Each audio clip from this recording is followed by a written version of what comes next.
Hello everyone आपण मैंने केमती अछंती मो यूएस टेक्सास रे रुहे जो माने नुआ मते फॉलो कर दियंतु आज सकाळे फर्स्ट आगे मो चाटा कर देतली आ मो मुंडे रे पसनतला कि ब्रेकफास्ट कोन तयारी करिबे फर्स्ट रे काळा बुटा मुग मो पानी रे बतुरे देली मोटे खाए सब बेले आ तापरे भाबली इडली करी बट बिरी चाउळ तो बतुरे नतली त मो कोन कली चूड़ा सुजी आ दही को फर्स्ट ने गली सेtre टिके पानी दे देकी ताको भलो से ग्राइंड कर देली से पूरा जमिति बिरी चाउଳ ଗ୍ରାଇଣ୍ଡ ହେଇଗଲେ ଯେମିତି ଇଟଲି ବ୍ୟାଟର ହୁଏ ତ ସେମିତି ହେଇଗଲା।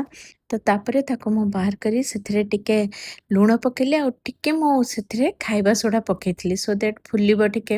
ତାପରେ ଦେଖନ୍ତୁ ସବୁ ଇଟଲି ଛାଞ୍ଚରେ ଟିକେ ଟିକେ ମୁଁ ତେଲ ଦେଇ ଦେଇକି ତାପରେ ତାକୁ ସବୁ ଫିଲ୍ଅପ୍ କରିଦେଲି। ତାପରେ ତାକୁ ଯେମିତି ଇଟଲି ବସାଏ ସେମିତି ମୁଁ ବସେଇଦେଲି ଇଟଲିଟାକୁ 10 to 15 ମିନିଟ୍ସ ପର୍ଯ୍ୟନ୍ତ। 10 to 15 ମିନିଟ୍ସ ପରେ ସିଏ ତାର ମାନେ ବାସ୍ନା ଟିକେ ଆସିଲା ଜଣା ବି ପଡ଼ିଗଲା କି ହେଇଯାଇଛି। ତାପରେ ବହୁତ ହିଁ ସଫ୍ଟ ଥିଲା।